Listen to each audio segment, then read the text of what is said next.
Nadat 2 mans wat vir Sanparks werk, maandag gearresteer is vir 'n nosterstropery, het Sanparks se woordvoerder, Ike Patla, by ons aangesluit in die ateljee om oor die dilemma te gesels. Hallo Ike. Good morning to you, Pierre. Ike, firstly, the 2 alleged suspects that were arrested on Monday, were they game rangers? Were they general staff members? They were general staff members. Fortunately, one of them is a tourist information guide, and the other one just works at technical services. And we are encouraged that it's not the members of our Rangers Corps that were arrested. Indeed. Do you think inside info has something to do with it? Look, Pierre, it's just like in the banks. You know, a lot of people have been defrauded from banks with inside information, and our leadership at Sanparks has always said that they're not leading a group of angels. Syndicate bosses are always going to explore every possibility. But we have been fortunate that this is the only second incident since we saw the spike of rhino poaching in 2008. No, I think it's the second incident, yes. There were 2 employees that were arrested. They were colluding with traffic officers who were employed in the park. And since then, we have decided that we're not going to get any outside traffic officers in the park. We have our own protection services, which is one of the measures that we have taken. So apart from these 2 alleged suspects and the previous 3, they called in the Sanparks 3 in the media, there hasn't been any other Sanparks employees involved? There hasn't been, to our knowledge, but we are always taking every opportunity to tell our staff members that whatever measures are being put to try and curb this rhino poaching sketch, they are also aimed at them if they are in collusion with criminals. Yes, yes. And they have been in court in White River? They were in court on Wednesday, and the case has been postponed to next week, Wednesday, which is the 16th, because of further investigations. So we're hopeful that the information that the 2 gave to the investigators can lead to more arrests. Now, a lot of technologies are being used in the fight against poaching, rhino DNA mapping, for instance. What technologies have you used in this specific case? It is intelligence gathering is one of the key things that we should employ if we want to put a cap to this. Knowing when poachers are going to be in the park, knowing where they are and how they operate. And one of the things is to get communities and the public involved to keep their ears and eyes open for any conversation that they can pick up and pass it on to the officials. And in this instance, it seemed to have worked. Intelligence seems to be the first line of defense. If members of the public want to contribute information and intelligence, how do they go about reaching you? Well, they do call the central number 10111 of the SAPS, and they can anonymously give off tips. We are also in partnership with LeadSA, so they can also utilize that function. Others who know our general numbers, they can also utilize them and ask to speak to any of our environmental crime investigative unit members, who will then take up that information and follow up on it.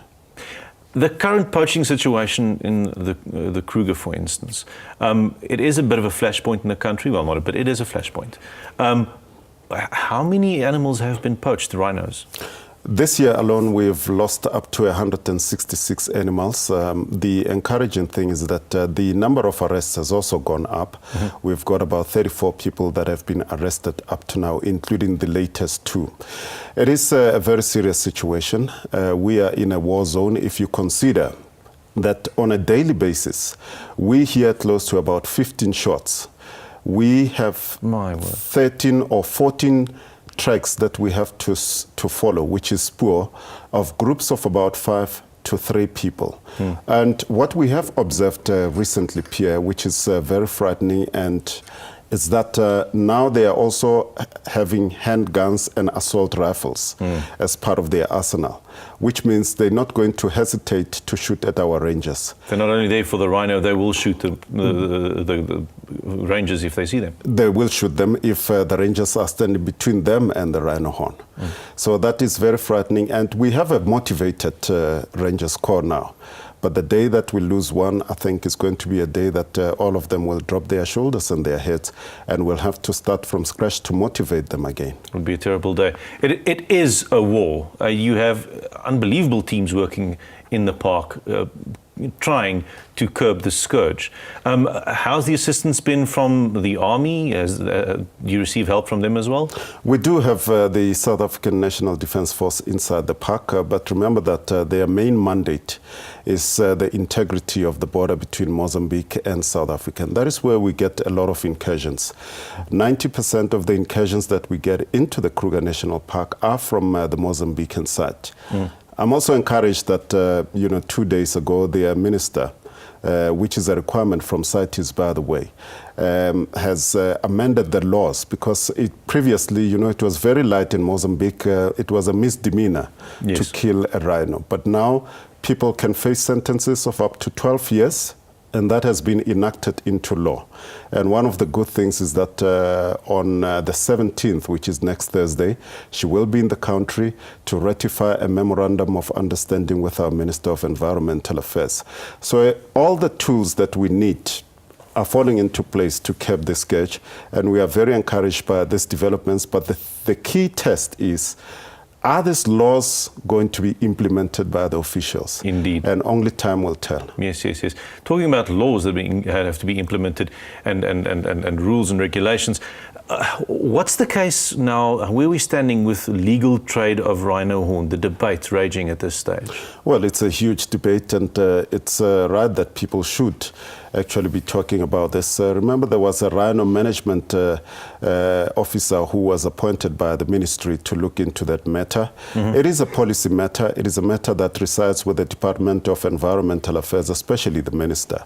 And at this stage, not with SANParks. No, SANParks is just working under the ministry. But we have had our input into the entire rhino management program. But it's ultimately the minister who has to make a call on that. The range of the crisis at this stage, it affects other parks as well. What parks, national parks, are being affected? Well, we have had an incident in Mapungubwe. That's in Marakele, I beg your pardon. That's the only other park that has been affected.